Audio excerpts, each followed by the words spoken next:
Astele.tv.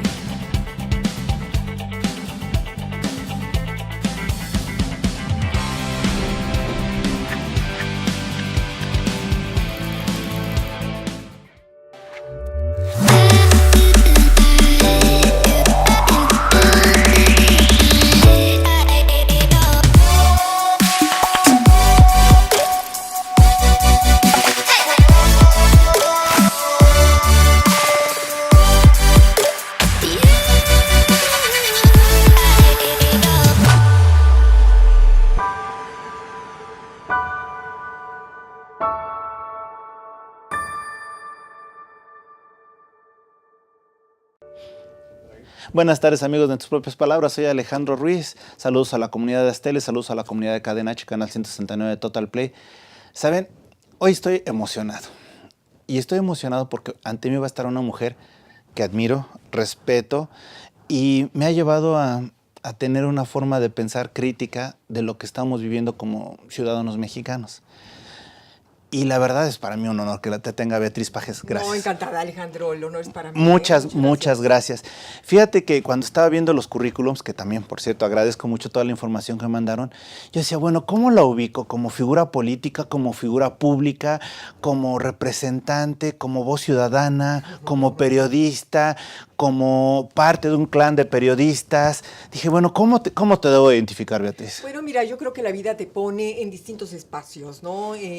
Mi origen, yo soy una comunicadora social, egresé de la Universidad de Anáhuac como comunicadora, me dediqué una gran parte del periodismo, pero también el periodismo político lo he combinado con la política misma. Y por supuesto también he participado como periodista tanto en la prensa escrita como en radio y en televisión, he sido comentarista, conferencista, en fin. Tú sabes que los periodistas por naturaleza somos versátiles y andamos metidos hasta donde no nos llaman. Uh-huh. Entonces, bueno, yo creo que aquí lo importante dentro de un país que todavía es democrático, pues es poder hablar, discutir y analizar la realidad desde los espacios donde se te permita hacerlo. Todavía es democrático. Sí, todavía. Esperemos que lo siga siendo. Eso es justamente lo que te iba a decir. ¿Cómo ves en un momento dado los distintos Méxicos que te han tocado? Bueno, mira, fíjate que sí me han tocado distintos Méxicos por varias razones. Primero, porque mi padre, un periodista muy connotado, provino de un México totalmente distinto a este, ¿no? Se trataba de un México monopartidista, se trataba de un México posrevolucionario, donde todavía estaba viva y muy viva la figura del presidencialismo, del un solo hombre, del un solo partido. A él le tocó como periodista defender abiertamente y a veces a costa de su vida misma la libertad de expresión. Fue un periodista que de alguna manera inaugura el pluralismo dentro de la prensa escrita. A su generación de periodistas, les costó verdaderamente defenderse contra el autoritarismo de los gobiernos en turno. Posteriormente, bueno, tú sabes, el país fue avanzando, fue de alguna manera democratizándose y entramos ya después a un México con distintos partidos políticos, pluripartidista, incluso con alternancia en el poder, como todos sabemos, a lo que tenemos en este momento, que no sabemos exactamente lo que venga, pero por supuesto se trata esto de un parteaguas, donde vamos a tener pues por primera vez un gobierno que no es del PAN, que no es del PRI, más que de un partido, de un movimiento que se dice democrático, encabezado por un hombre con una idea muy vertical, por decirlo así, del poder. Y bueno, pues en este momento México pues se está preguntando, vamos a ver cómo inauguramos, cómo nos va en esta nueva experimento político, ¿no? En ese sentido, vamos a ir un poquito a tus orígenes. De alguna manera tú naces en un seno de periodistas. ¿Era fácil o difícil seguir la carrera del periodismo? Para una mujer difícil, porque al periodismo le ocurría exactamente lo que la política. Es decir, las mujeres de alguna manera estábamos muy limitadas tanto para dedicarnos a la política, para ser diputadas, para ser senadoras, gobernadoras, y por supuesto también teníamos espacios muy limitados dentro del periodismo político. Habían muy pocas mujeres, así como nos costó trabajo conquistar el derecho al voto y ser votadas, también nos costó mucho trabajo incursionar dentro de las primeras planas de los periódicos.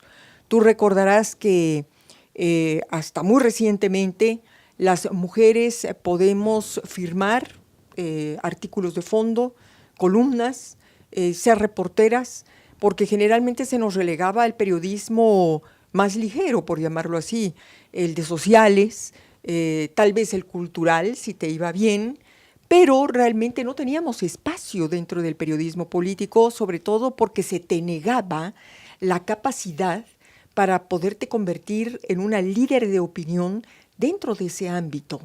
Y sobre todo lo más difícil era que el político mexicano, que todavía sigue siendo ya menos, pero muy macho, reconociera en una periodista alguna idea inteligente desde el punto de vista político y que pudiera ser reconocida como una líder de opinión.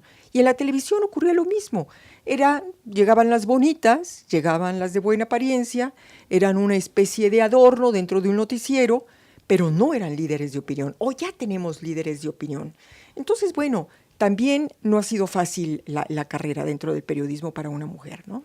Y en este caso, ¿el apellido pesó en ti? Sin duda, sobre todo de dos maneras.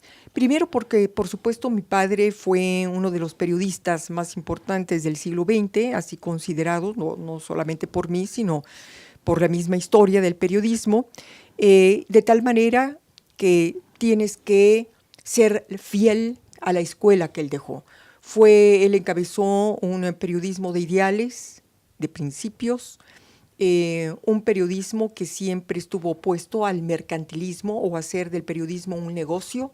Fue un gran defensor de la libertad y de la verdad, de la defensa de la verdad, de tal manera que eso para mí fue la escuela, es la guía y sigue siendo mi guía. Yo no puedo traicionar esa escuela, no puedo traicionar esos principios, y desde mi mundo y desde la época que me tocó vivir, pues trato de emular ese ejemplo y esa escuela. En este caso, obviamente tenías un maestro en casa, ¿no? ¿Era duro? ¿Era fácil? ¿Era sencillo? Era duro, fue muy duro tanto como padre, como cuando a ti se te ocurría hablarle de política o de periodismo, ¿no? Era un hombre muy exigente en cuanto a que te pedía que si ibas a ejercer la profesión, cualquiera que fuera, la hicieras desde la excelencia. Y por supuesto como padre, aun y cuando fue muy cariñoso, pero de cualquier manera fue muy exigente a la hora de pedirte disciplina y de pedirte sobre todo una ética en tu vida y ser siempre un ser humano honesto y apegado a la verdad. ¿A quién te toca admirar durante tu fase de estudiante como periodista? Obviamente, el de casa ya no menciono. De las demás personas, de los maestros que tienes en el aula y fuera de ella. Bueno, mira, tú ves, sin duda, siempre uno tiene maestros que uno admira y por supuesto en su momento los ve. Y no precisamente el periodismo, porque resulta que a mí me tocó estudiar la carrera de comunicación cuando apenas se iniciaba en México. De tal manera que muchos hacíamos la broma de que si eran ciencias de la comunicación o si eran ciencias ocultas, porque todavía no estaba muy definido el programa de estudio. Pero yo te diría que, bueno, lo mismo, a mí me tocó recibir clases de historia y de literatura y de psicología incluso, porque te daban todo un abanico de disciplinas, muchos de ellos muy admirables. Recuerdo, por ejemplo, a un maestro de crítica de arte, Alejandro Toppelson, que por cierto es hermano de una muy destacada arquitecta mexicana, Sara Toppelson, quien me enseñó a analizar el arte desde el punto de vista freudiano. Ahí también es donde yo descubro a Sigmund Freud, que por cierto, entre paréntesis, de alguna manera estaba prohibido en la universidad donde yo estudié. Era una etapa en que la Universidad de Anáhuac todavía estaba muy sometida a intereses o influencias de carácter religioso y era un personaje que estaba prohibido, ¿no? Pero que Toppelson se atrevió a meternos a ese mundo y bueno, descubrimos un mundo fascinante, un universo fascinante con Freud, ¿no? No solamente en el tema del arte y del psicoanálisis, sino en muchos otros terrenos. Perfecto, vamos a hacer una pequeña pausa, pero sí me gustaría de alguna manera en ese sentido que me ayudaras a definirte como periodista, como comunicóloga o como ciudadana. Pero después de la pausa, hacemos una pequeña pausa, volvemos, estamos en tus propias palabras.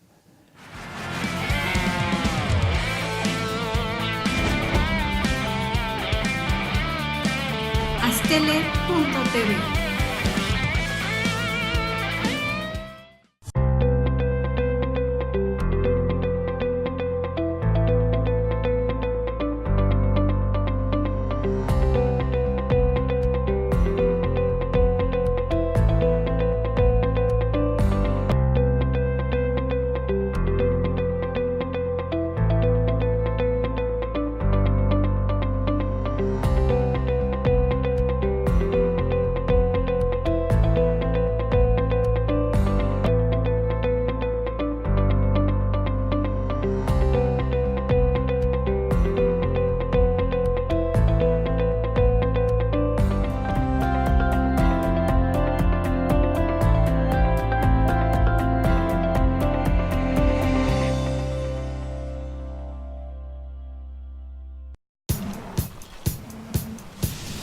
Para cuando sudamos la camiseta.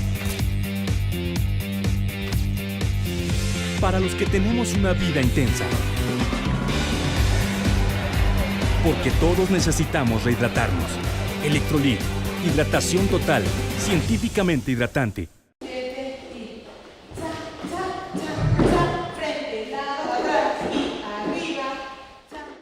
Para mí el baile es como una terapia porque me ayuda a relajarme, a desestresarme y a sentirme mejor.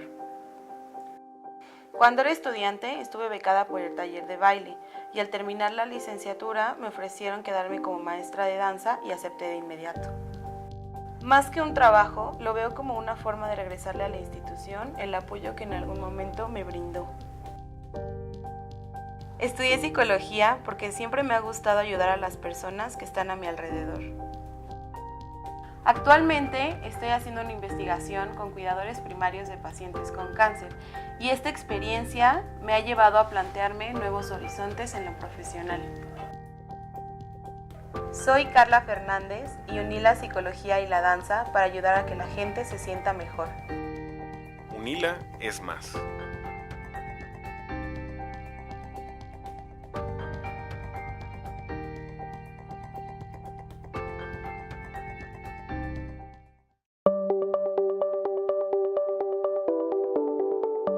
Astele.tv.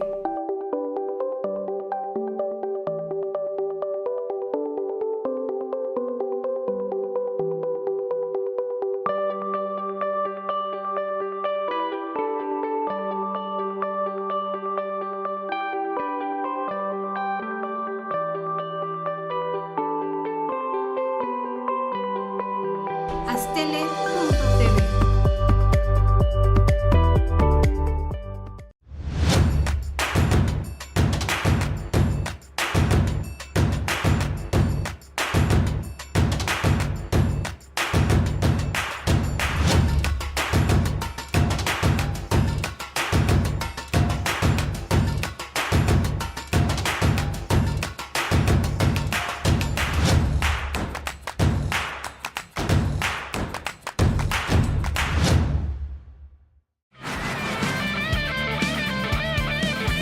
Astele.tv.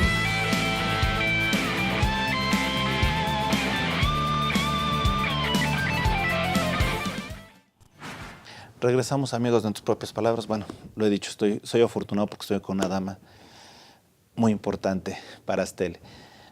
Beatriz te preguntaba, ¿tú cómo te defines como ciudadana, Oye, es la pregunta del millón de pesos, ¿Cómo eso de, comunico, no? o de los 100 millones de No, pesos. todavía faltan varias más. ¿Cómo te defines? Mira, qué difícil, ¿eh? Es difícil, pero yo creo que es una combinación de todo lo que tú has mencionado. Pero sin duda yo te diría que soy una ciudadana, una mexicana preocupada, muy preocupada por mi país, y trato desde mis distintas esferas de defender al país o de promover los más importantes valores del país en donde yo me encuentre, sea en el periodismo o sea en la vida pública, en la política, o incluso yo te diría que dentro de mi familia. Donde yo esté, trato de defender a esta nación de todos los, de todo lo que le afecta, ¿no? Soy una permanente preocupada por la vida nacional y creo que así me definiría fundamentalmente, una defensora de la patria, una defensora de los mexicanos, una defensora de su cultura. Eso soy, ni más ni menos. Ahora bien, en esta situación, en esta defensa que has hecho, tú dentro de lo que manejas en estas alternativas de comunicación tus críticas en las redes sociales, tus opiniones en las redes sociales. Antes de llegar a las opiniones, te pregunto, ¿qué te parece para ti el hecho de que haya redes sociales, como es Stele, como otros portales, donde hay información, hay comunicación, hay crítica y obviamente también hay muchos errores, ¿no? Claro, bueno, mira, las redes sociales sin duda son el gran salto de la tecnología, de la comunicación, y son parte, por supuesto, muy importante de la gran revolución mundial que ha tenido la humanidad en los últimos tiempos. Esta revolución humana, cultural, económica y de todo tipo no se podría entender sin la presencia de las redes sociales y de todos estos grandes avances tecnológicos.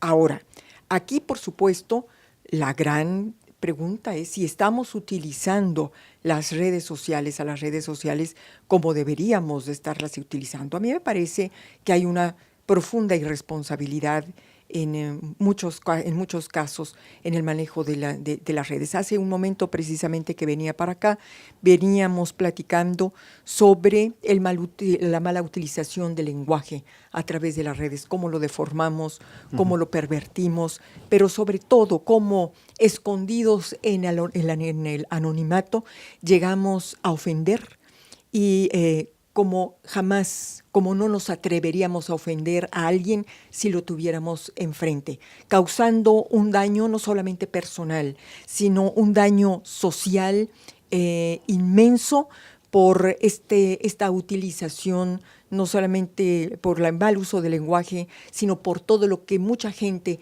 se atreve a decir en contra de una persona, sin fundamento, con críticas destructivas, porque ahora resulta que las nuevas armas de destrucción masiva no es precisamente una bomba atómica, sino es un Twitter, es un Facebook y son todos los demás instrumentos. Yo creo que uno de los grandes pendientes que como sociedad de este siglo XXI tenemos que hacer es utilizar toda esta maravillosa tecnología para construir una nueva sociedad en el mundo y no para destruirnos entre nosotros.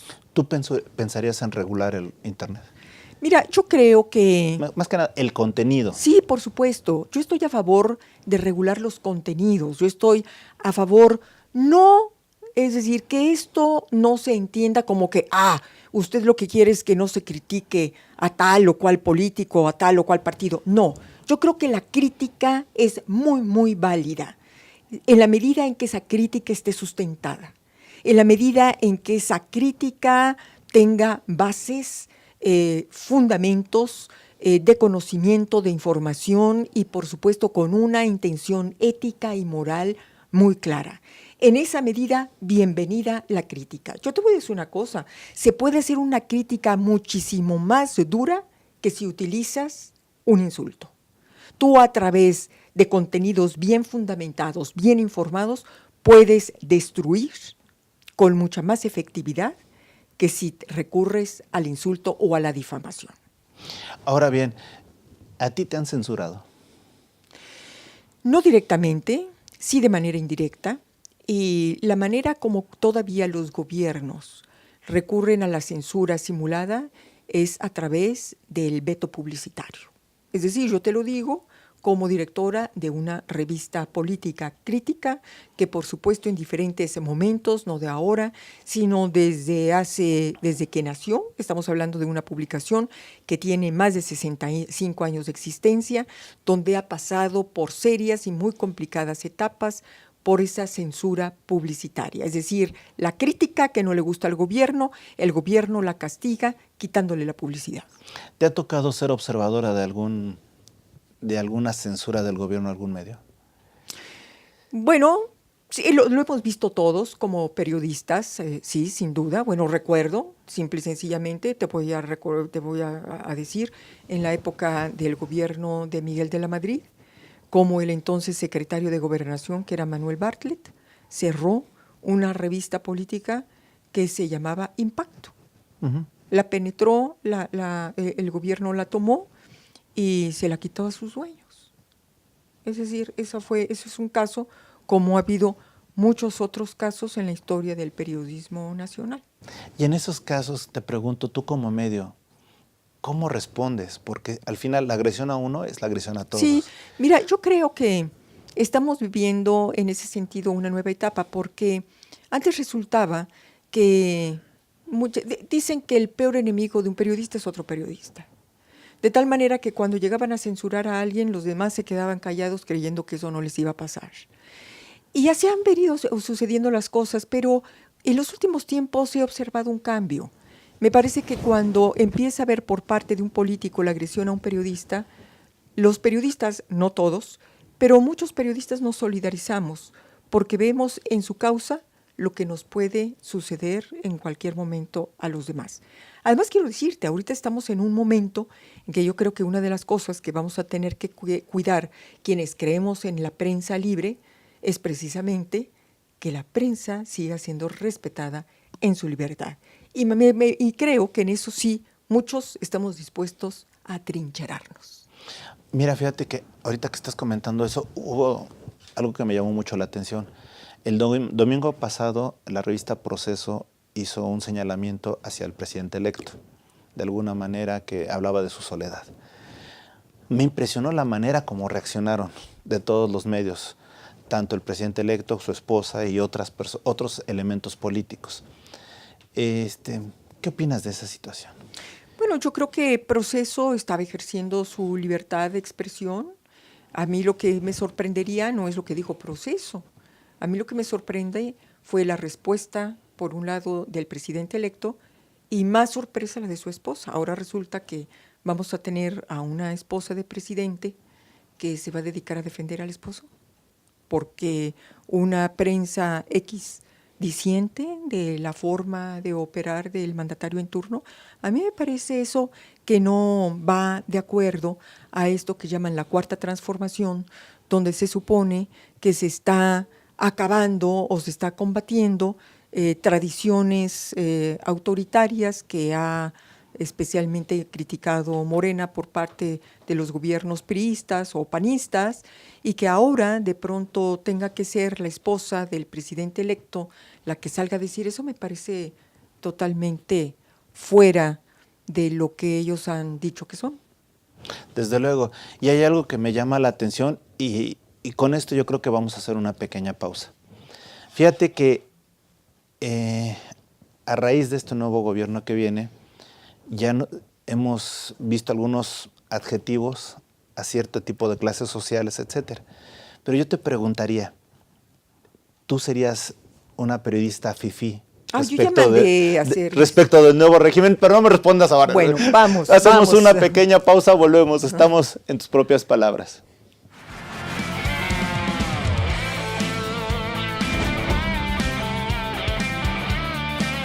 Astele.tv.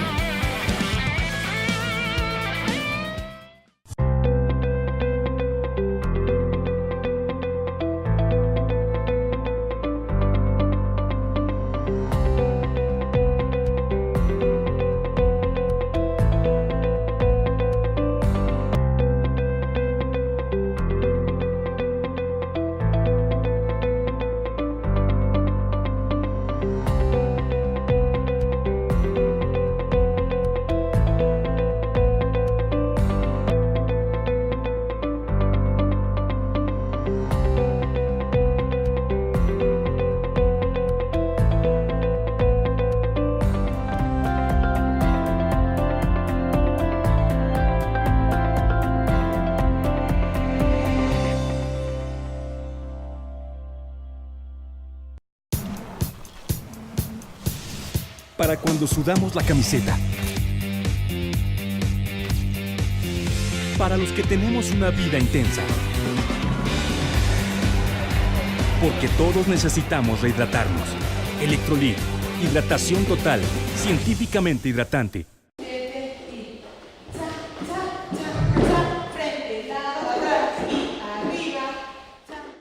Para mí el baile es como una terapia porque me ayuda a relajarme, a desestresarme y a sentirme mejor. Cuando era estudiante estuve becada por el taller de baile y al terminar la licenciatura me ofrecieron quedarme como maestra de danza y acepté de inmediato. Más que un trabajo, lo veo como una forma de regresarle a la institución el apoyo que en algún momento me brindó. Estudié psicología porque siempre me ha gustado ayudar a las personas que están a mi alrededor.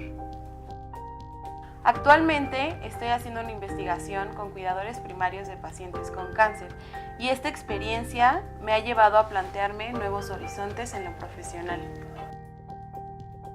Soy Carla Fernández y uní la psicología y la danza para ayudar a que la gente se sienta mejor. Unila es más.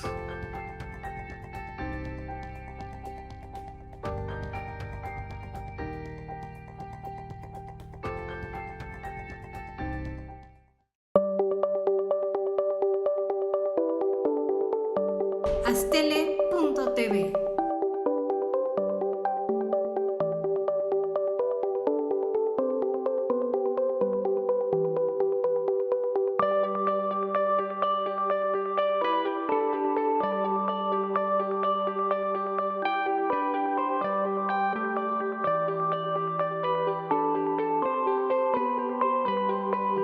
Astele.tv.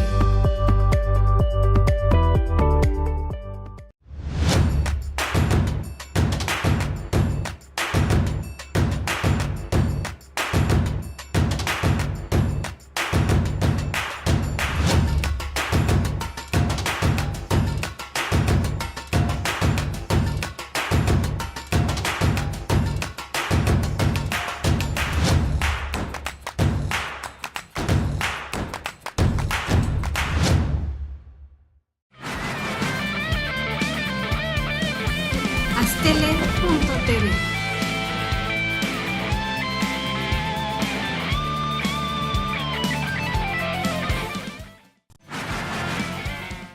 Regresamos, amigos, de En tus propias palabras. Beatriz, antes de irnos te decía, de acuerdo con el adjetivo del presidente electo, ¿tú serías ya prensa fifí? Sí, no, sí, por supuesto. Digamos que nos ponemos el saco porque tal parece que toda la prensa crítica hacia él es prensa fifí. Yo incluso mandé a hacer ya mis corcholatas de prensa fifí que te vamos a regalar, Alejandro. Está genial, ¿eh? En caso de que te sea útil.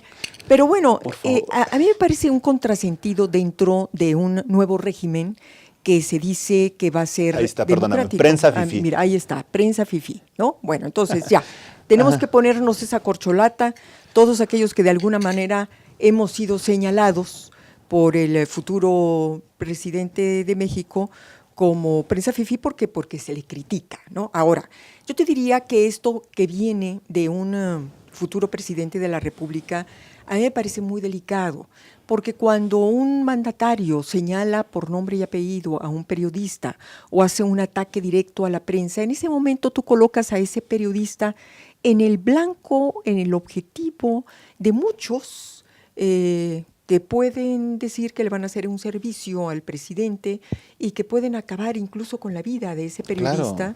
Que puede convertirse, ha sido señalado ya como un enemigo público, como ahorita lo estamos viendo también ahí en la conferencia de prensa que dio hoy Trump y que volvió ahí a arremeter contra los periodistas de CNN, donde ya te conviertes en un objetivo y en un enemigo público.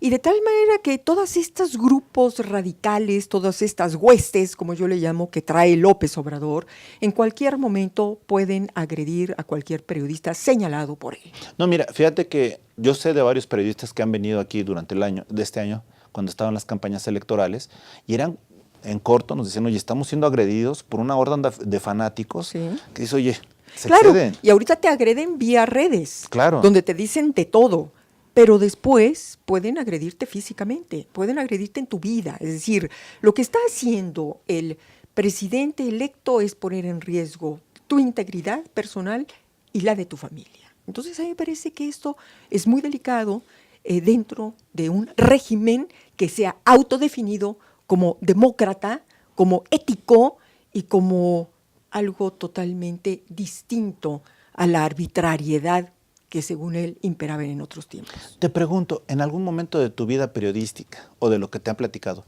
has respirado tanta incertidumbre como en estos momentos? No, nunca, nunca.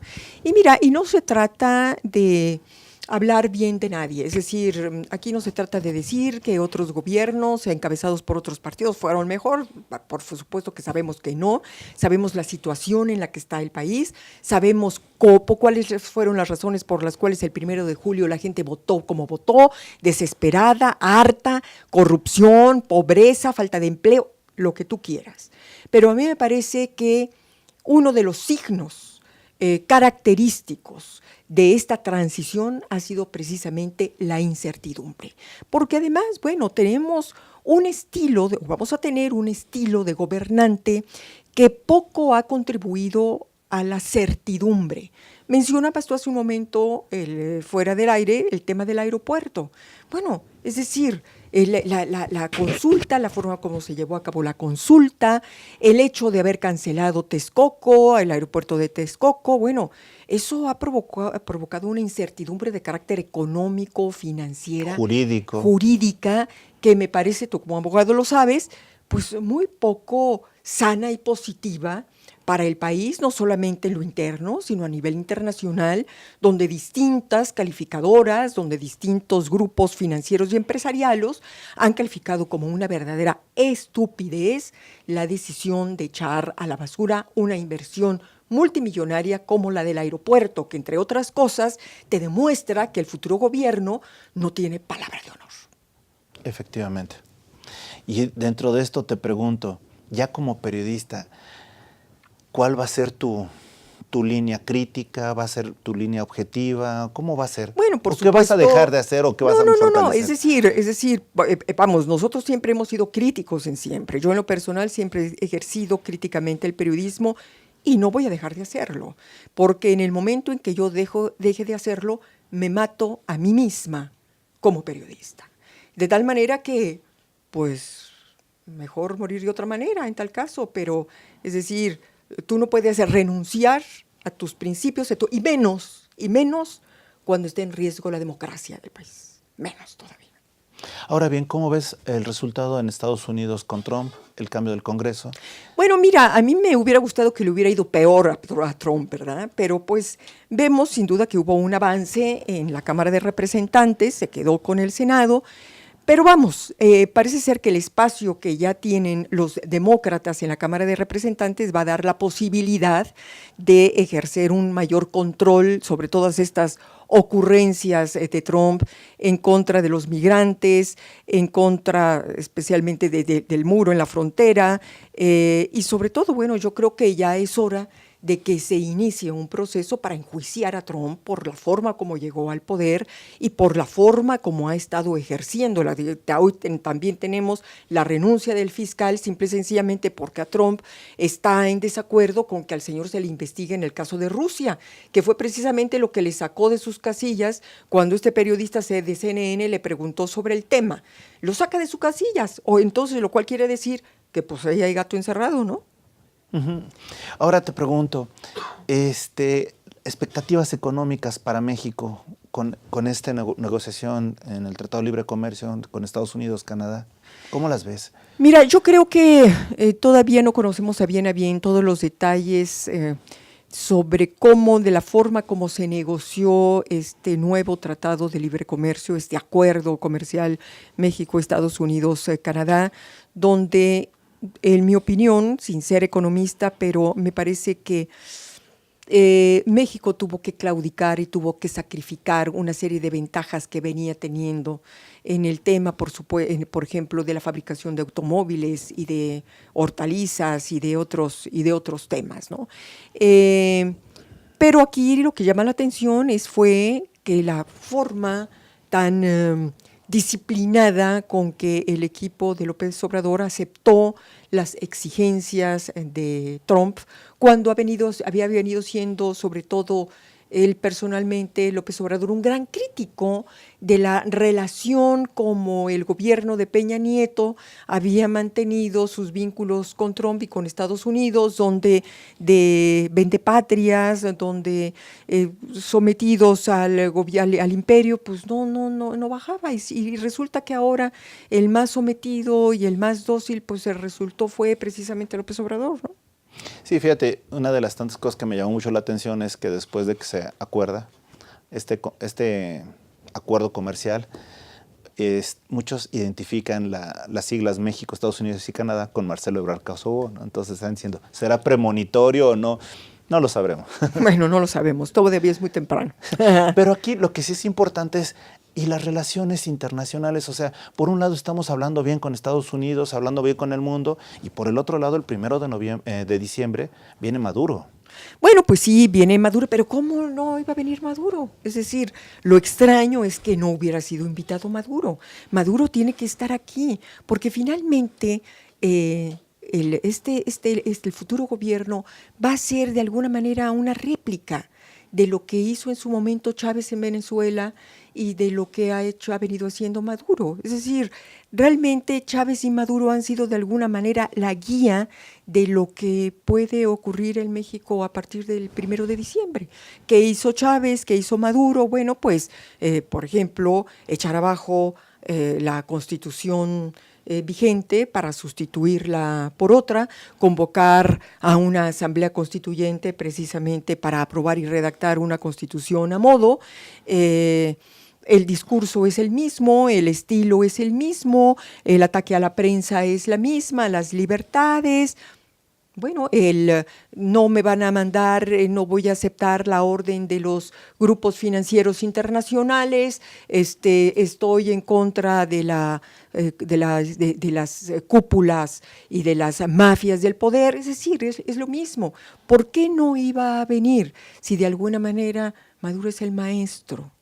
Entonces, lo extraño hubiera sido que no se le hubiera invitado, porque entonces en ese momento pues estaríamos hablando de que un gobierno que no acepta precisamente un gobierno dictatorial como es el que encabeza Maduro, que además Maduro llegó de manera fraudulenta al poder, tú lo sabes, cuando estaba a punto de morir Hugo Chávez es el que ordena el que sea Maduro su sucesor, cuando de acuerdo a la constitución venezolana vigente en ese momento, ordenaba que fuera fuera la cabeza de la asamblea, fuera la cabeza del Congreso, el presidente del Congreso, y no el vicepresidente. En ese momento el vicepresidente era Maduro, y lo que hace Chávez es ordenar que su vicepresidente, fue un joven que lo conoció cuando Chávez fue a parar a la cárcel, producto del golpe de Estado que dio, una intentona, pues lo llevaron a la cárcel, y quién era el que lo visitaba y quién era el que lo atendía, era ese joven llamado Nicolás Maduro. A partir de ese momento se alía estrechamente con Chávez y lo viene acompañando en toda su carrera política hasta el poder. Entonces, bueno, claro, ¿quién era el hombre de confianza? Maduro. No le tocaba por la Constitución, pero sin embargo, en los regímenes dictatoriales, la Constitución no vale, ni siquiera la que el mismo dictador aprueba, sino es el capricho del dictador. Ahora bien, fíjate que tú tienes una revista, tú tienes un medio, y frente a ti hay bastantes periodistas ya hechos y en formación. Mi pregunta es, ¿cómo les dices que mantengan su postura, su punto crítico, que sigan creyendo en ustedes cuando vemos este panorama que puede ser desolador? Bueno, quiero decirte que yo no me meto en ningún momento con los colaboradores, es decir, cada uno de ellos son firmas muy acreditadas, cada colaborador en Siempre tiene una historia política, académica, muy respetable, y yo en ningún momento ni una coma, ni un punto, ni un suspiro les quito, quiero decirle, ni intervengo ni en el tema que deben de tratar, ni en la forma como deben de tratarlo. Otra cosa, por supuesto, son naturalmente, como en cualquier publicación, los reporteros, donde los reporteros deben de responder a una línea editorial, a la línea editorial de la empresa. Pero yo creo, Alejandro, que lo último que debemos de tener en este momento es miedo, porque si claudicamos ante el miedo, claudicamos ante la vida. Y creo que tenemos que escoger entonces. Perfecto, vamos a hacer una pausa, pero yo te diría, hay medios jóvenes de comunicación, a este le vamos apenas a cumplir 6 años. Hemos tratado de ver muchos aspectos de emprendedores y hemos caído en otros temas que nos han llevado a la política, al turismo, etc. Para este tipo de medios jóvenes, ¿qué nos recomiendas? No me respondas ahora, hacemos una pausa, volvemos, estamos en tus propias palabras.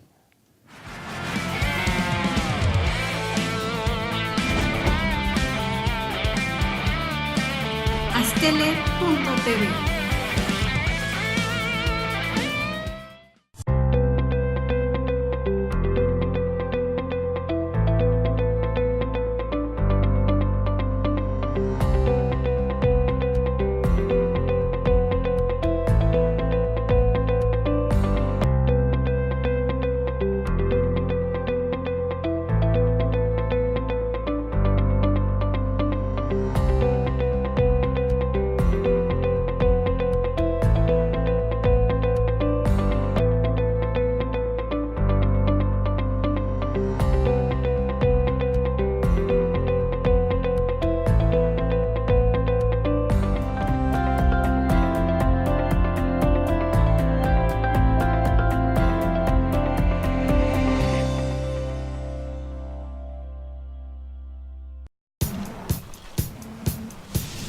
Para cuando sudamos la camiseta. Para los que tenemos una vida intensa. Porque todos necesitamos rehidratarnos. Electrolit, hidratación total, científicamente hidratante.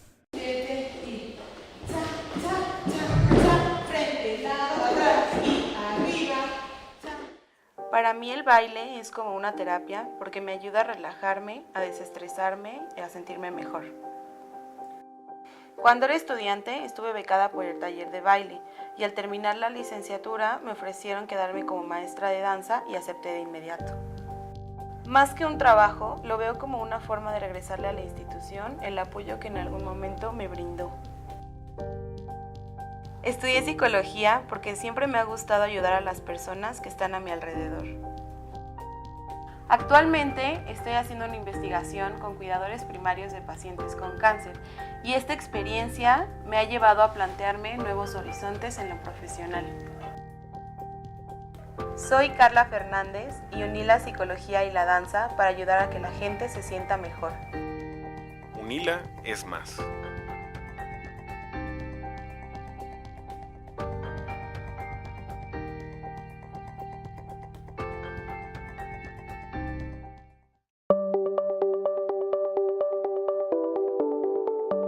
Astele.tv.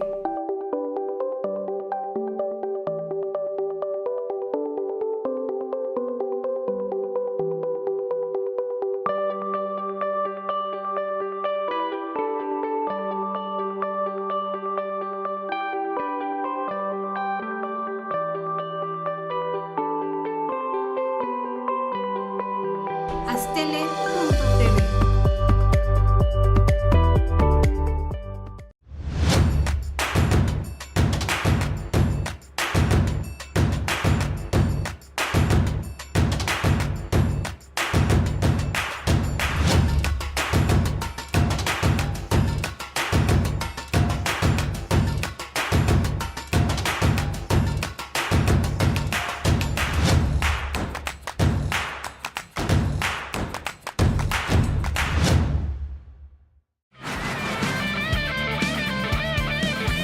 Astele.tv.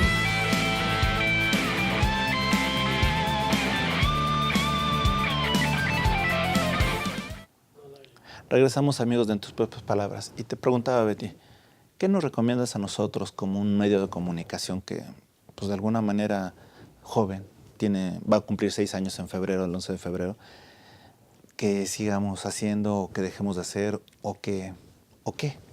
No, mira, yo creo que se aplica lo mismo que para un ser humano, es decir, hacer lo que se quiere hacer. Finalmente tienes que ser leal con tu esencia y, por supuesto, tener objetivos muy claros.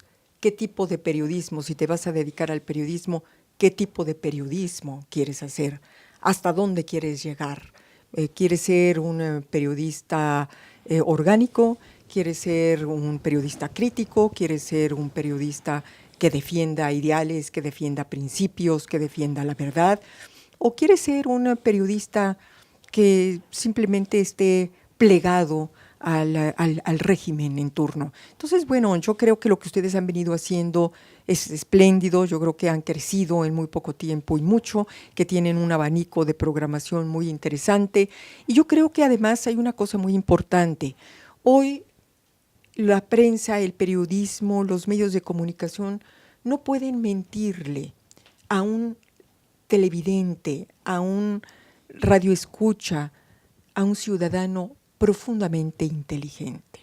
Yo creo que ya la minoría de edad del ciudadano mexicano, eso ya pasó a la historia. Tenemos una sociedad muy crítica y tenemos una ciudadanía muy demandante hacia el periodista para que le hable con la verdad. El telespectador sabe perfectamente cuando un periodista está pagado, cuando dicen le pasaron el sobre, cuando está respondiendo a un interés político o de partido y cuando está hablando a la sociedad y está porque esos somos los periodistas, somos de alguna manera voceros sociales. Y creo que en la medida en que lo seas, la sociedad sabrá si eres auténtico o no lo eres. Y si no lo eres, pues simplemente nos cambian de canal, nos desenchufan y ahí terminó la historia, ¿no? Claro, le dan link a otro post. Exactamente. Ahora una pregunta de ti.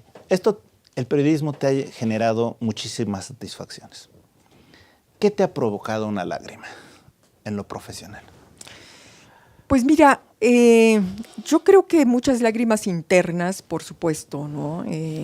Naturalmente, sobre todo cuando he llegado a cubrir algún caso de pobreza, de discapacidad, de drama humano, ¿no?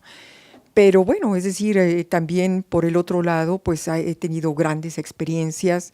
Yo consideraría que mi más importante experiencia como periodista fue mi encuentro muy largo con un Fidel Castro, con el que hice una larguísima entrevista, con un Dalai Lama, por ejemplo, con un secretario general de la ONU, en fin, ¿no? Y por supuesto con personajes mexicanos de distintos ámbitos culturales, políticos, etcétera. Pero naturalmente yo creo que el periodismo siempre hay que ejercerlo con los 100 sentidos, ¿no? Con la inteligencia y por supuesto con piel. Porque cuando no hay emoción en el periodismo, como en cualquier otro terreno, en cualquier otra actividad humana, estamos ejerciendo un papel, estamos haciendo un papel muy plano y no completo, ¿no? De tal manera que el periodista, bueno, pues somos una suma de todo eso, ¿no? De corazón, de piel, de mente, y hay que entregarnos con toda la pasión. Voy a hacer de una vez esta pregunta, que normalmente es con la que cierro, pero quiero hacer otra. Beatriz Pajés, en tus propias palabras, ¿quién eres? Pues no sé.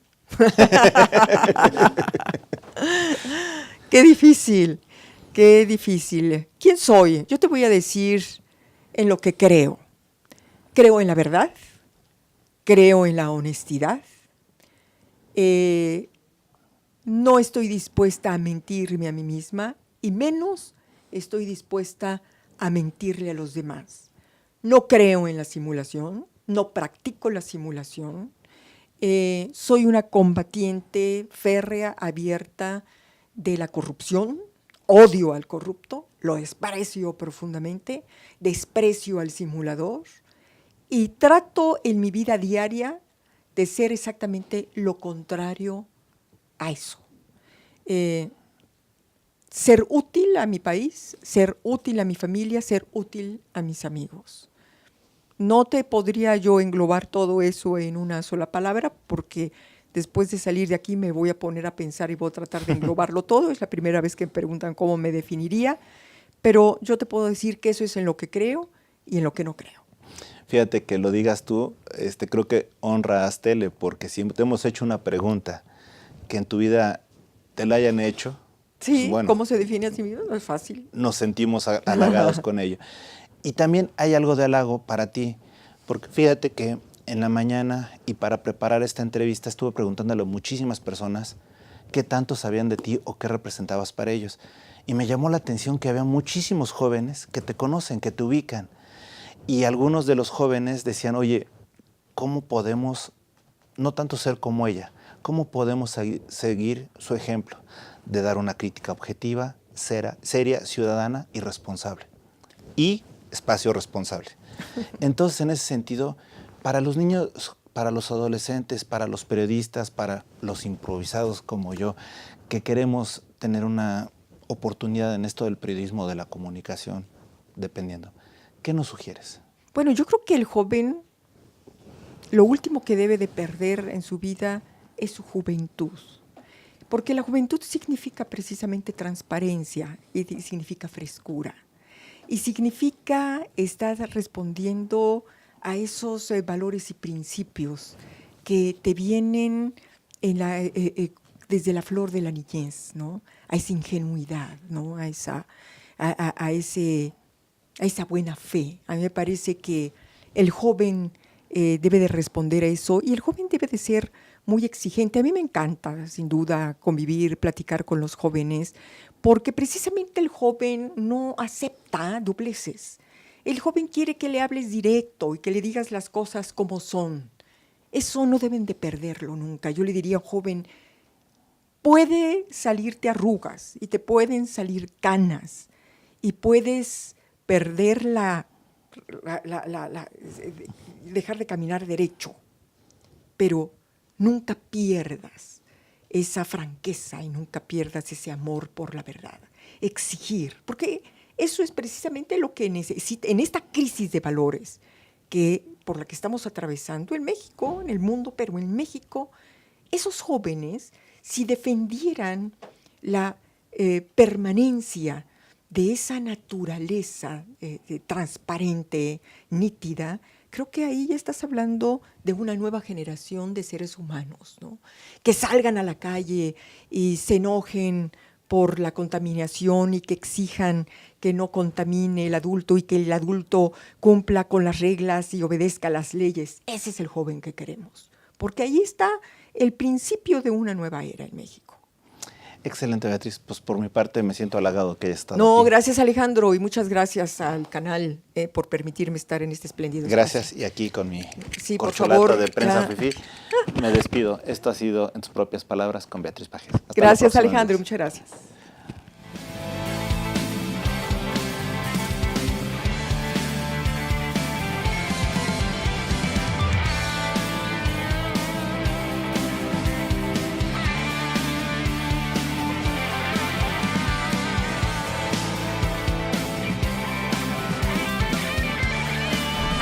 Astele.tv